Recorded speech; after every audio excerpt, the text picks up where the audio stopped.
El mercado de fichajes como nosotros lo conocemos ha ido cambiando con el paso de los años. Las cantidades obviamente van en aumento y esto gracias a diversas modificaciones que se han hecho en los estatutos y en las formas de fichar de los equipos.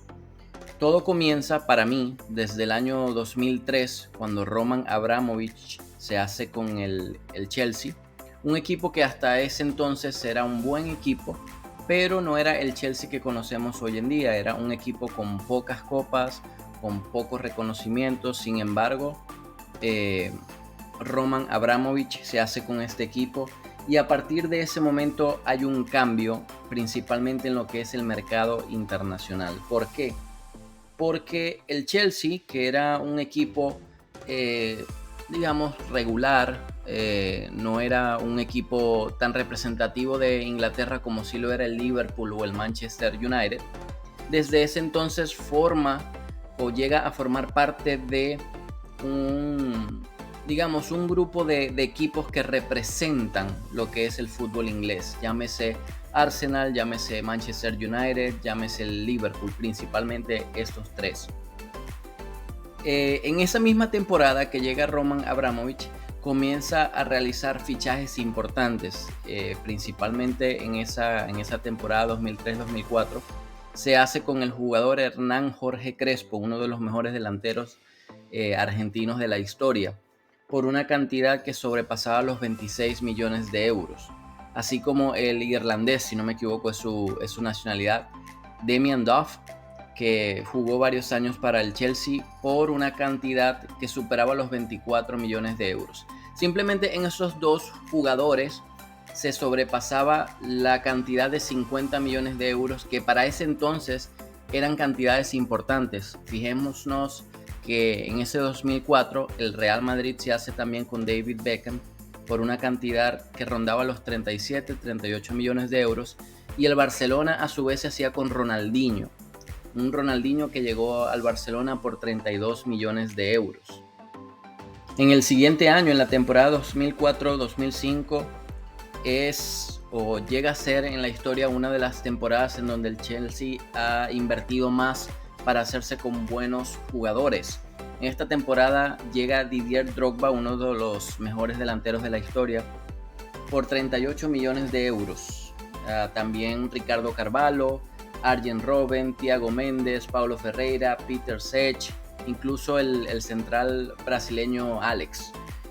Este mercado de fichajes para mí comienza un cambio en lo que es las transacciones entre los equipos y las cantidades, porque a partir de aquí, de ver que en el mercado se maneja mucho más dinero, existe un cambio en la mentalidad de todos los equipos al pensar, si el Chelsea viene con cierta cantidad de dinero, si no tiene límites, entonces tengo que cuidar aún más a mis jugadores, porque la tentación está ahí. Y es una de las cosas en las que quiero hacer énfasis, porque el fútbol, con la llegada de los jeques, de los emires, de los grupos inversores, estos grandes que vemos actualmente, ha ido alejando la mística del fútbol y nos hemos ido más a un terreno de inversión, de dinero, de finanzas, en donde se pierde un poco lo que es el fútbol para mi gusto. Nada más comparando ese año del Chelsea con el Barcelona y el Real Madrid, imagínense que el Barcelona, que fichó a Eto'o y a Deco en ese año, gastó entre esos dos jugadores 48 millones de euros, mientras que el Real Madrid se hizo con Michael Owen, con Jonathan Woodgate y con Walter Samuel por 55 millones de euros. Es decir, sumamos los gastos del Real Madrid y del Barcelona en ese año y no se acercan ni a la tercera parte de lo que gastó el Chelsea en esa temporada. Imagínense que sumando los dos apenas sobrepasa los 103 millones de euros, mientras que el Chelsea gastó por encima de los 140 millones de euros en esa temporada. Nada más para que tengamos una referencia. Como he dicho, para mí el fútbol cambia a partir de la compra del Chelsea, porque después de esta compra, y al ver que las regulaciones no eran las indicadas desde mi punto de vista, claro está, más equipos pasan a ser comprados por inversores y por grupos de gran potencial financiero, digámoslo así, de mucho dinero para hacerlo un poco más simple. En el 2008 el Manchester City es comprado, en el 2011 el PSG, hasta llegar a este momento. En el año 2021 fue comprado el Newcastle. El Newcastle fue comprado y si no me equivoco en estos momentos es el club más rico del mundo. Ahora, si nosotros nos preguntamos, el Newcastle es el club más rico del mundo, pero ¿dónde está la meritocracia en eso? Realmente es nula. Porque si comparamos Liverpool, Manchester United, Milan, Juventus, Inter, Barcelona, Real Madrid con el Newcastle, y con todo respeto lo digo, el Newcastle no tiene ni siquiera una cuarta parte de la historia de todos estos equipos. Pero porque algún inversor quiso poner su dinero en el equipo, entonces agarra más valor. Lo que nos lleva a que en estos últimos años podemos ver fichajes como Tonali, que es un representante del fútbol italiano que jugaba para un grande como el Milan, vaya a jugar a las Urracas por 70 millones de euros, si no me equivoco, 74 millones de euros. Entonces, la pregunta es, ¿a dónde vamos a parar con este mercado de fichajes en donde un equipo que tenga un gran potencial financiero tenga la posibilidad de fichar los mejores jugadores de todos los equipos, incluso si hablamos de equipos con muchísima más historia? El fútbol italiano, por ejemplo, en estos momentos no pasa por la mejor situación. Vemos que los equipos, si los comparamos, hablemos del Milan. El Milan hace unos años yo puedo recordar ver a Pippo Inzaghi, a Paolo Maldini, Alessandro Nesta, Jaap Stam, también Gattuso, Pirlo, Seedorf, Kaká. Era un equipo de estrellas, ¿sí? Que va acorde a un equipo con la historia del Milan. Actualmente no es así. Pero entonces, ¿dónde está la meritocracia? ¿Sí? ¿Dónde está la meritocracia en este fútbol que vemos en estos momentos? Que si lo analizamos no tiene ninguna lógica. ¿Por qué? Porque todo nos está empujando a que todos los equipos, incluso Real Madrid y el Barcelona, estén en peligro de que algún inversor venga a comprarlos y cambie simplemente la mística, la forma de ser del club. Cosa que obviamente para mí no ayuda al fútbol y realmente no me gusta.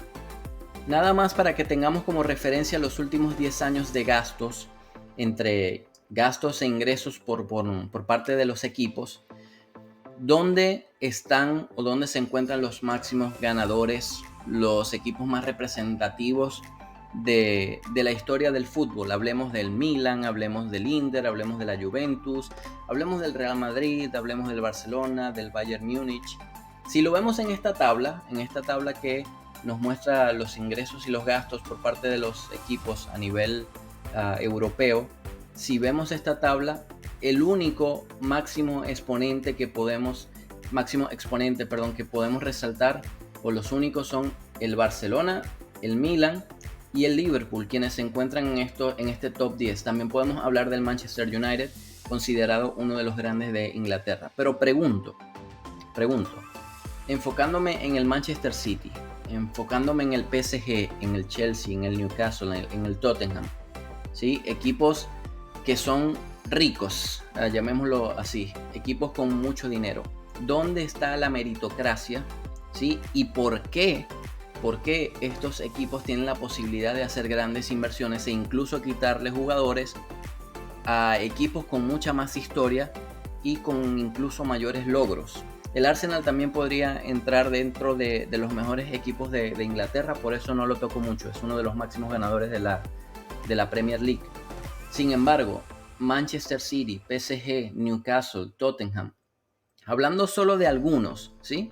Porque si nos vamos a profundizar, en estos días, el Aston Villa, que es un equipo relativamente bueno y medianamente grande en Inglaterra, el Aston Villa le compra al Villarreal un central que es Pau Torres por X cantidad de dinero, que no es lo importante. Pero si comparamos los últimos años del Aston Villa y los últimos años del Villarreal, vemos que hay una diferencia muy notoria. El Aston Villa estos últimos años ha ido creciendo poco a poco, pero sin embargo no es un salto relativamente suficiente, digámoslo así, para quitarle un jugador a un equipo constante en la Liga Española. En los últimos años el Aston Villa, la mejor posición hasta esta temporada había sido el 11º lugar, es decir, un equipo de media tabla le puede quitar un gran jugador, uno de los jugadores más importantes a un equipo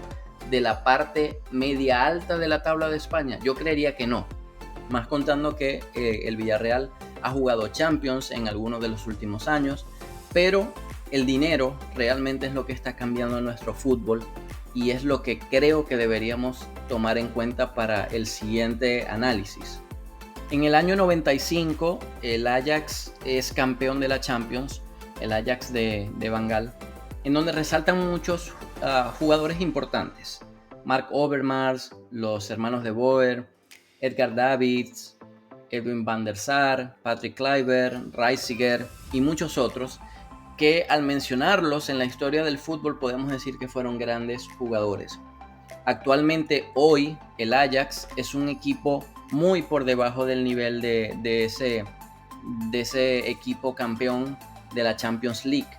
Creo que con el paso de los años, desconozco en gran parte la historia del Ajax en el aspecto financiero como para decir el por qué esa caída y el llegar a ser un equipo que hace años fue campeón de Europa, pero hoy puede surgir o puede ser, digámoslo así, una cantera de los demás equipos.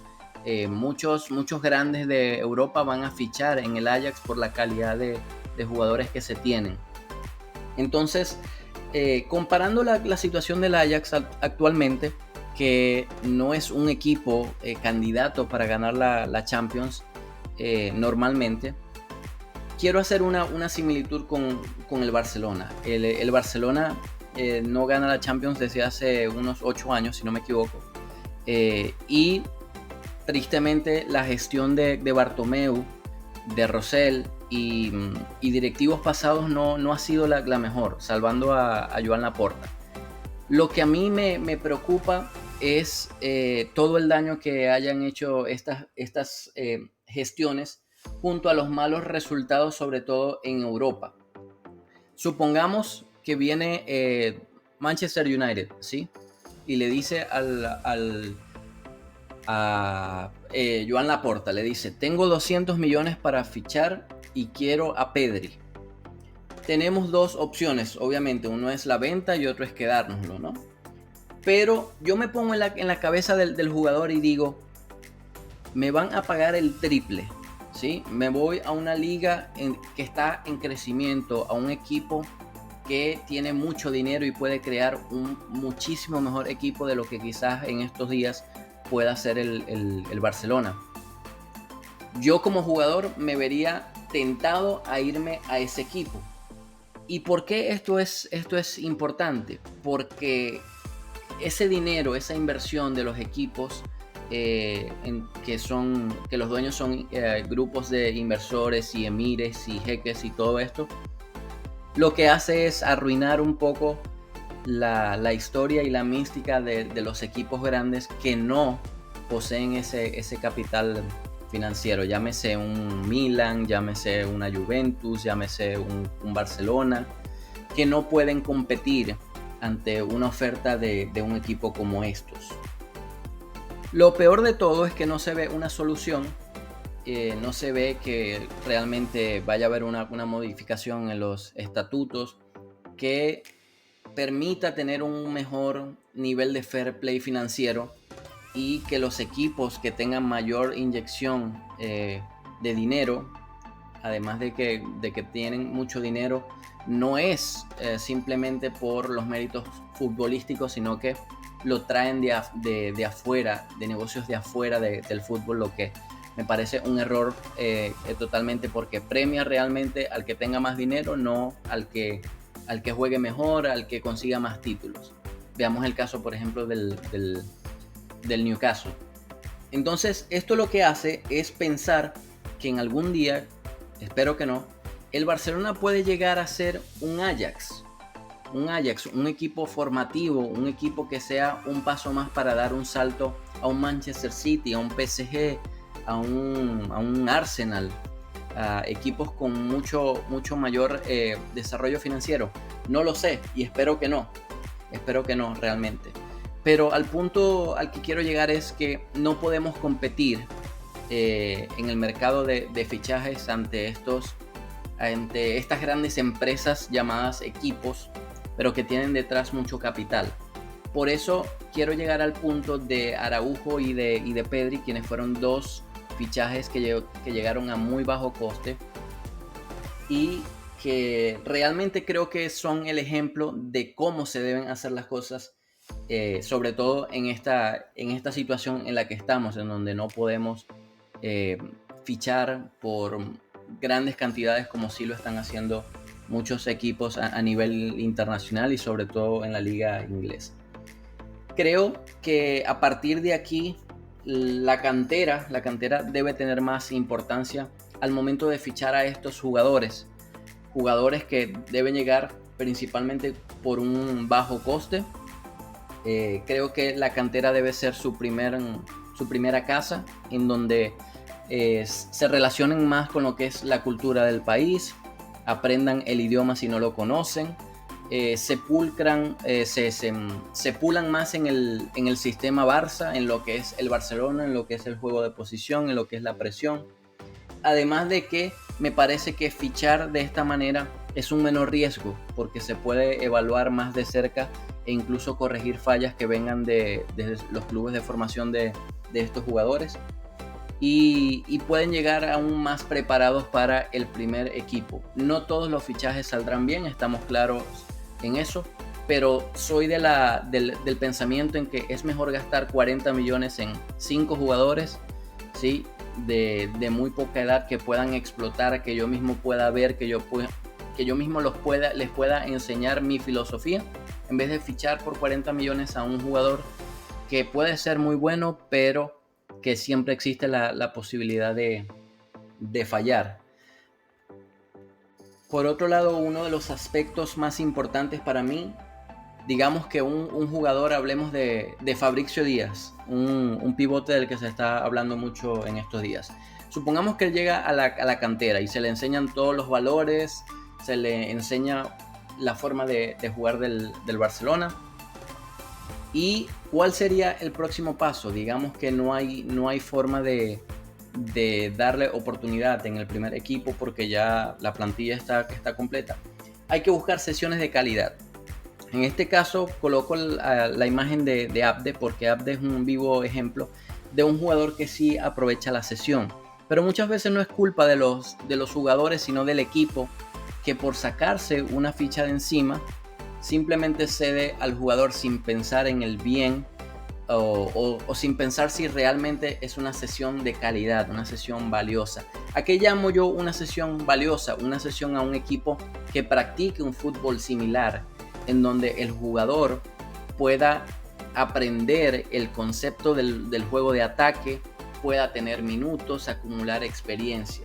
No tiene ningún sentido que yo, si estoy pensando en este caso que hablamos de Abde, si yo estoy claro que el fútbol del Atlético de Madrid es totalmente opuesto al mío, no tiene sentido que yo ceda a un jugador al Atlético de Madrid, porque no va a aprovechar las herramientas o la habilidad de mi jugador para lo que yo quiero. Yo quiero atacar, necesito un equipo con fútbol de ataque, ¿sí? Digamos que en este aspecto el club debe trabajar mejor, sobre todo en conocer a los técnicos, conocer los proyectos y de esa manera saber a qué equipos ceder a nuestros jugadores. El Ajax es un equipo que comparte filosofía con nosotros. El Sevilla, en la mayoría de las ocasiones, es un equipo que ataca, lo mismo que el Celta de Vigo, a pesar de que ahora está Rafa Benítez, Quique Setién, Manuel Pellegrini, Luis Enrique, Guardiola, Arteta. Todos estos técnicos comparten ciertas similitudes con el juego del Barcelona, por lo que creo que serían buenos lugares a los que enviar a nuestros jugadores para que se pulan, para que puedan explotar, para que puedan acumular minutos y puedan llegar al Barcelona nuevamente y ahí sacarles el mayor provecho posible. También en este mercado de fichajes en el que en estos momentos, y creo que por los siguientes años, no vamos a poder competir financieramente con las ofertas que se manejan en el mercado de hoy, es importante el trabajar a jugadores que puedan llegar libres. Fíjense en el caso de Christensen, un jugador por el que muchos no daban nada, decían que era otro Lenglet, que era un jugador blando, que era miles de cosas malas, ninguna buena. Y terminó siendo una de las sorpresas de la temporada. En este caso Íñigo está llegando libre, Gundogan está llegando libre, y creo que esta manera debería ser una de las maneras correctas en las cuales manejar los fichajes. Sesiones de jugadores que vengan desde la cantera, darles esa oportunidad de tener experiencia, fichajes de muy bajo coste a los cuales nosotros podamos instruir, y por último, jugadores que lleguen libres, jugadores que en los últimos 2 años de contrato nosotros les lleguemos y les digamos: mira, estamos pendientes de ti, queremos que juegues con nosotros, e ir trabajando los fichajes de esa manera. Creo que es una de las mejores formas en las que podemos hacer todo esto, porque si nos ponemos a competir financieramente con los demás, creo que estamos haciendo mal el trabajo. La historia nos ha dicho que muchos fichajes que hemos hecho, sobre todo en los últimos años, por muchas cantidades, han salido mal. Véase Griezmann, véase Coutinho, el mismo Dembélé, que llegó por una cantidad demasiado alta. No creo que la mayoría de los culés podamos decir que ha cumplido a las expectativas que se tenían de él. La marca Barça debe ser explotada de tal manera que con nuestro juego, con nuestras inversiones, con nuestros fichajes, con el crecimiento de los jugadores de la cantera y los jugadores que fichemos, eso debe impulsar a que el Barcelona, que en estos momentos es el tercer club de fútbol más valorado del mundo, por detrás del Manchester United y del Real Madrid, es importante que la marca Barça se mantenga e incluso gane valor. Es el equipo más seguido en el mundo, pero tristemente nos vemos envueltos en una situación en donde hay muchos equipos que manejan muchísimo dinero, donde no hay reglas justas que busquen que la meritocracia tenga más valor que la inyección de capital desde afuera. Por lo tanto, nosotros como culés tenemos que apoyar más a nuestro equipo. Los directivos tienen que ser inteligentes y estudiar para que se puedan conseguir las mejores opciones en el mercado, y por qué no fichar a las próximas estrellas incluso antes de que alguien los conozca.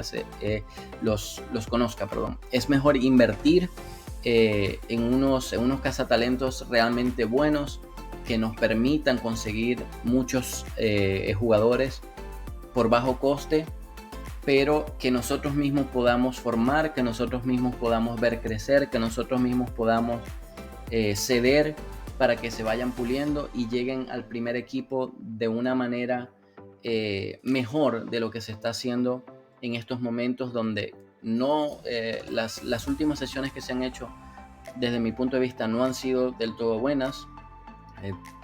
La única que puedo resaltar que me acuerdo en estos momentos es la de Abde, y recordar siempre los ejemplos de Gavi y de Pedri y de Araujo, jugadores que llegaron por costes bajos, que muy pocos conocían, que venían de ligas menores o inferiores a las de la primera liga de España. Pero estos son los tipos de fichajes que realmente valen para un Barcelona que en estos momentos en la parte financiera no está nada bien. Y no solo para el Barça. Si vemos fichajes, si hablamos por ejemplo de Valverde, del Real Madrid, de Casemiro, fueron jugadores que llegaron por muy bajo coste a las filas del Madrid. Incluso Valverde, si no me equivoco, fue canterano. No conozco muy bien su historia, pero sé que salió de la fábrica del Madrid. Creo que este es el futuro. Nos tenemos que preparar, tenemos que ajustarnos el cinturón, tomar las mejores decisiones posibles, estudiar el mercado, e ir un paso adelante de los demás equipos, porque el fútbol se está convirtiendo en mucho más que un negocio. Antes lo conocíamos como que el fútbol es un negocio, ahora es mucho más, con tanto dinero, sobre todo desde Inglaterra, con equipos con un potencial financiero incluso muchísimo más grande que el del Barcelona y el Real Madrid. Culés, un placer hablar con ustedes. Ya saben, comentarios en la caja de aquí abajo. Suscríbanse por favor para más contenido. Se viene mucho más. Y nos vemos en próximos videos. Un abrazo.